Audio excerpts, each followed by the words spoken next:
인지심리학의 대가 김경일 교수와 함께 우리가 미처 알지 못했던 조현병에 대해 알아보겠습니다. 최근 전국을 공포로 몰아넣는 충격적인 범죄들이 연이어 발생하고 있습니다. 그중에서도 특히 전 남편을 살해한 것도 모자라 시신을 전국에 유기한 것으로 추정되는 고유정 사건. 전 남편의 것으로 추정되는 유해 일부가 인천에서 발견됐습니다. 김포시 소재 소각장에서 뼈 조각을 발견해 고유정이 제주에서도 시신을 유기한 정황이 확인됐다는 소식을 현재 우발적 사고였다는 그녀의 주장에 수사는 난항을 겪고 있고 상식적으로 이해가 되지 않는 부분이 많아 전문가들 사이에서도 의견이 분분합니다. 이러한 극악무도한 사건들이 벌어질 때마다 가장 논란이 되는 부분은 다름 아닌 범죄를 저지른 사람의 정신질환 여부입니다. 지난달에 발생한 고속도로 역주행 추돌 사건, 그리고 어린아이를 포함해 주민 5명이 숨지고 13명이 다쳤던 진주의 아파트 방화살이 사건 등 충격적인 사건 소식마다 범인들이 정신질환인 조현병을 앓고 있다는 보도가 늘 뒤를 이었습니다. 그런데 조현병을 가지고 있는 사람, 치료를 받고 있는 사람들이 범죄를 저지르는 비율은 아주 낮아요. 0.04% 정도. 이런 흉악범죄를 저지른 조현병 환자들이 처음부터 정신질환을 앓았던 것이 아닌 평범한 사람이었다면 믿으시겠습니까? 최근 언론에서 많이 언급되고 있는 조현병. 조현병의 정확한 정의는 무엇일까요?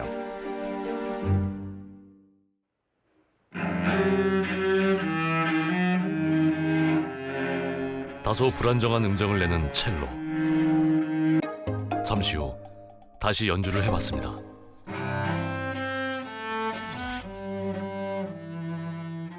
소리의 차이를 느끼셨습니까? 첼로의 소리를 바꾼 단 하나는 현을 조절한 것입니다. 조현이라는 거는 현을 조절한다. 그러니까 현악기의 줄을 일종의 튜닝을 하는 거죠. 잘 이게 튜닝이 되면 이제 정확한 소리가 나잖아요. 근데 그게 이제 뇌의 어떤 신경세포들의 연결이 잘 되어 있으면 적절한 사고나 감정이나 이런 걸 이제 표현할 수도 있고 느낄 수도 있고 그걸 이제 상징적으로 표현을 해서 조현병이라고 이렇게 했고요. 조현병 이전에는 이제 보통 정신분열병이라고 불리던 병인데요. 영어로 스키조프레니아라고 말 그대로 정신이 분열한다는 뜻인데 아무래도 정신분열병이라고 하면 부정적이고 낙인을 조금 찍을 수 있는 효과가 있어서 인식 개선 차원에서도 학회에서 병명을 변경하게 되었습니다. 사실은 아주 적은 희귀한 질환은 아닙니다. 어떤 사람들은 티가 많이 날 수도 있고 티가 나지 않을 수도 있지만 대체적으로 100명 중에 1명은 돌아보면 무조건 있을 수밖에 없는 뇌의 질환인 셈입니다. 뇌의 어떤 변화가 조현병을 불러올까? 이 뇌 중에 시상이라고 외부에서는 자극을 느낀 지각이 다 이쪽으로 모이게 됩니다. 전두엽과 연결되는 부위와 1차 감각 부위와 연결되는 부위가 이상이 있는 거죠. 시상은 뇌의 가장 중심부에 있는 간뇌의 일부분으로서 뇌의 각 부위를 연결하는 가교 역할을 수행하는 곳입니다. 그 중에서도 감정 조절과 자제력을 관장하는 전두엽, 그리고 시각, 청각, 촉각과 같은 감각 부위와 시상이 연결된 부분에서 이상이 발생할 때 조현병의 발병 가능성 역시 높아진다는 연구 결과가 발표되기도 했습니다. 현재 학계에서 발표된 조현병의 평균 발병 나이는 남성은 18세, 여성은 25세로 나타났습니다. 사춘기가 되면 추상적인 생각, 철학적인 생각 이런 게 뇌에 부담을 주게 되죠. 그러면서 이제 병이 걸리는 거죠. 흔하게 사춘기에서 볼 수 있는 뭐 문을 닫고 혼자 방에 들어간다든지 밥을 먹으라고 해도 밥을 먹지 않고 혼자만의 시간을 보내고 싶다고 한다든지 다소 예민해 보인다든지 이제 이런 증상들이 전구 증상으로 나타날 수 있기 때문에 사실 가족들이 예민하게 관심을 갖지 않으면 놓칠 수 있는 증상들이 꽤 많습니다. 조현병의 대표적인 증상들을 살펴보면 망상, 환청과 환각, 이상한 언행 등이 주로 나타납니다. 특히 망상의 경우 10년 동안 계속 불이익이 뒤따르고 있었습니다. 하루도 멀다고 불이익을 당해오고 뭐 이러다 보면 화가 날 대로 나오고. 망상 피해를 현실처럼 언급했던 안인득. 그리고 MBC 뉴스데스크입니다. 서울시는 새로운 지하철 건설에 필요한 재원을 귓속에 도청 장치가 들어있습니다, 여러분. 귓속에 도청 장치가 들어있습니다. 저는 갈굼을 똥. 그분이 조현병일 가능성이 있죠. 이제 남이 나를 감시한다, 남이 나를 죽이려고 한다. 이런 피해망상이 가장 많습니다. 조현병 환자들이 가장 많이 겪는 대표 증상 중 하나는 주위에 아무것도 없는데도 사람 목소리나 어떤 소리가 들리는 환청입니다. 정수는 채널 부위를 만나려고 회미에 나왔습니다. 왼쪽 주머니에 넣어. 담배꽁초를 왼쪽 주머니에 넣으라고. 주기적으로 이런 소리가 들린다면 그 어떤 평범한 사람도 일상생활이 어려울 겁니다. 실제 환청을 겪고 있는 조현병 환자들에겐 어떤 소리가 들릴까요? 조현병 당사자들은 어떤 환청을 듣고 어떤 어려움을 겪고 있을지 그들의 모임을 찾아가 봤습니다. 정신질환을 가진 이들이 자립하고 사회적 배제와 차별로부터 자유로워질 수 있도록 설립된 인권단체 파도선. 이곳에서 그들은 어떤 도움을 받고 있을까? 저희 파도선에서 매주 금요일마다 정기적으로 하고 있는 당사자 자조 모임이거든요. 이런 모임을 통해서 이렇게 서로 여기서 친구도 생기고 작업도 하고 여러 가지 프로그램들도 하고 하는 그런 시간이거든요. 회복하는데 굉장히 도움이 돼요. 캐릭터 닮았어. 보여줘봐. 눈이 커요. 보여주시고 설명을 좀 해주시면 좋을 것 같아요. 환청 들리는 소리 따라서 그린 거거든요. 치트는 목을 찢어도 담배 연기는 입으로 나온다 라는 그런 환청 소리였는데 처음 조현병 증상과 마주했을 때 이들은 어떤 느낌이었을까? 다른 애들이 못 보는 걸 내가 보니까 내가 귀신을 보나? 이런 생각도 했었고 이제 애들이 듣지 못하는 소리를 들으니까 수업 시간 때 방해가 되더라고요. 지나가는 애들이 쳐다보는 시선만으로도 이제 쟤가 날 싫어하나 보다. 쟤 또 나를 괴롭힐 게 뻔할 거야. 이런 생각을 하게 되더라고요. 칼이 나를 찌르는 그런 것들?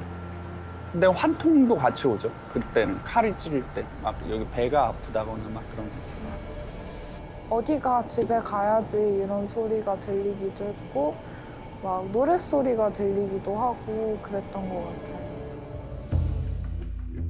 고등학생 때 처음 발병한 이후 매일 같은 환청에 시달렸다는 최우리 씨.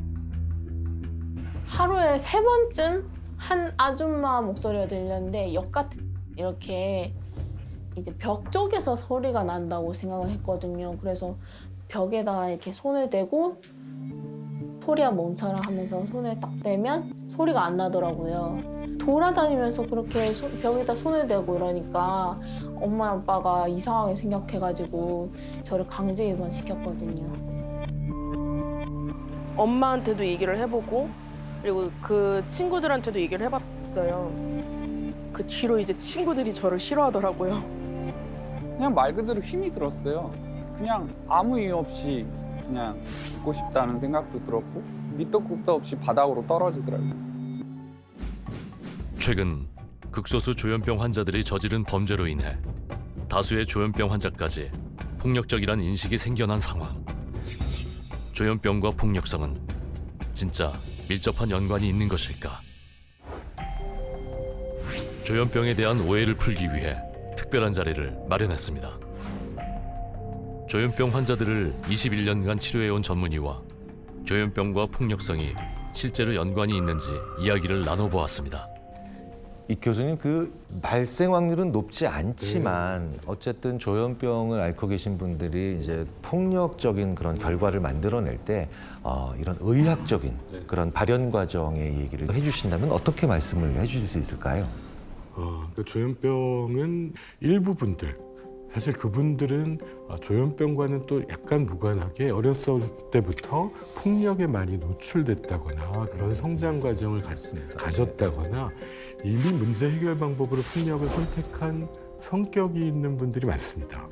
그래서 이것과 이제 증상이 합쳐지면 아주 위험한 행동이 있을 수 있기 때문에 그래서 이제 뭐 남이 나를 해치려고 한다, 뭐 저 사람을 어떻게 해쳐라 이런 소리들이 막 들리는데 본인은 그걸 이제 현실로 믿고 있는 거죠.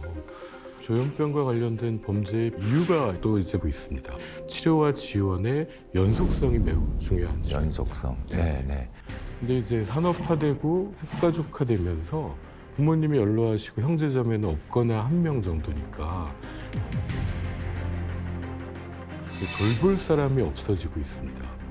안인득과 같은 경우에도 형님은 직계가족이 아니니까 권한이 없고 뭐 어머님은 입원해 계시니까 보호의무자에 의한 입원은 안 되고 감내하고 돌보고 그럴 가족이 점점 없어지고 1인 가구가 늘고 하다 보니까 지역사회에 방치된 환자가 늘어나고 있고요. 미국에서도 뉴욕에서 1999년에 지하철역에 서 있는 무고한 시민을 조현병 환자가 뒤에서 밀어서 2명이나 이제 돌아가신 일이 있었는데요. 좀 비슷한 시점이었던 것 같습니다. 핵가족화가 진행되고 국민소득은 많이 높아지고 했는데 이제 사회적 시스템이 없을 때 이런 게 생긴 거였죠. 중증 정신질환의 경우에는 지속적인 치료와 지원을 받을 수 있는 법안을 피해자의 이름을 따서 캔드라법이라는 것을 국회가 통과시키게 되는데요. 그걸 요구한 단체가 의외로 환자와 보호자 단체였습니다. 이렇게 했을 때 좀 더 우리가 지역사회에서 같이 살아갈 수 있다고 믿었기 때문이고요. 사실 저는 또 심리학자의 한 사람으로서 지금까지 이 추이를 지켜보면요. 사실은 우리나라 사회가 이 입원과 격리를 제대로 구분을 못하고 있다는 생각이 듭니다. 사실 저희만 그랬던 건 아닌 것 같습니다. 뭐 일본 같은 경우에도 1950년대까지 사택 감치라는 게 있었습니다. 집안에 가족인 중증 정신질환자를 가둘 수 있는 걸 법으로 허용했고요. 악질적인 법이라는 오명과 함께 막을 내린 사택 감치제도. 그걸 이제 문제라고 인식했을 때 이분들을 방 안에 두지 않고 좀 더 만나고 접촉할 수 있는 기회를 늘릴 수 있으면 좋겠습니다. 아직은 그래도 사회적인 인식이나 아니면 어떤 그 지원하는 시스템이 약하기 때문에 병이 있는 것 같다라는 걸 많이 좀 숨기시는 것 같습니다. 지금도 어딘가에 그런 이제 방치된 상태에서 집 밖으로 잘 나오지 않는 경우가 대부분입니다. 외출을 꺼린다는 정신질환자들. 그렇다면 현재 우리나라 정신질환자의 수는 어느 정도일까? 국내에 정신질환을 앓고 계신 분들이 한 500만 명 정도 있다고 보고가 되고 있고요. 500만 명 중 주요 정신질환자 수는 약 50만 명으로 이 중 8만 명은 정신요양시설에 9만 명은 정신건강센터에 등록되어 있습니다.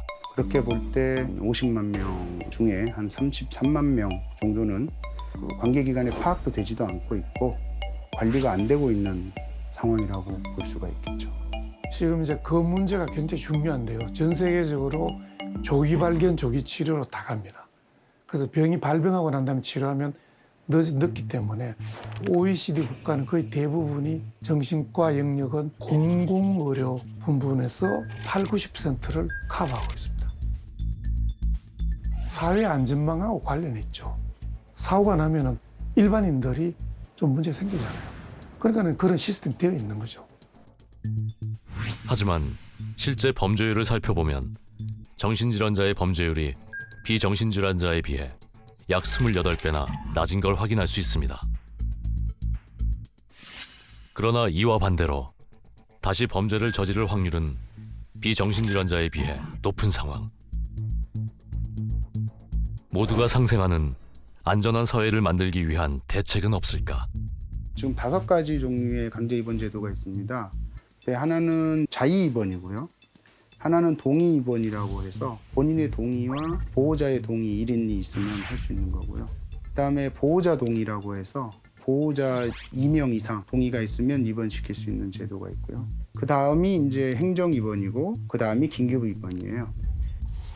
이 세 가지는 본인의 동의 없이 입원이 가능하지만 근데 이 5가지의 운영 상황에 대해서 통계적으로 보면 행정 입원하고 마지막에 긴급 입원이 같은 경우에는 굉장히 소극적으로 운영되고 있는 게 사실입니다. 그래서 최근에 이제 사법 입원, 법원에서 판단을 해서 좀 이거를 해달라라고 하는 요구가 지금 나오고 있는 이유인 거죠. 미국, 프랑스 등에선 사법부가 정신질환자의 입원을 결정하는 사법 입원제를 시행하고 있으며 우리나라 또한 도입을 논의 중입니다. 대부분의 조현병 환자는 사실 폭력성하고는 관계가 없습니다.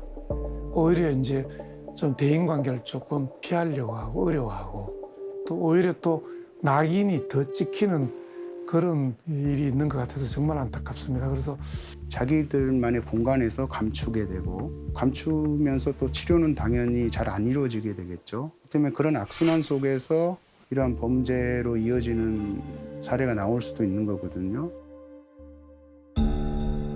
1994년 노벨 경제학상을 수상한 그의 이름은 바로 Den då geniförklarade John Nash. 31살에 조현병 진단을 받은 그는 반복된 입원과 퇴원 속에서도 가족과 국가의 제도적 지원 아래 조현병에 당당히 맞섰습니다. 그 결과 조현병을 극복하고 게임 이론으로 노벨 경제학상을 수상하게 됩니다. 조현병의 결과는 얼마든지 달라질 수 있습니다. 손가락질을 받느냐, 칭송을 받느냐는 사회적 제도와 인식 변화, 그리고 당사자 본인의 노력에 달려 있습니다.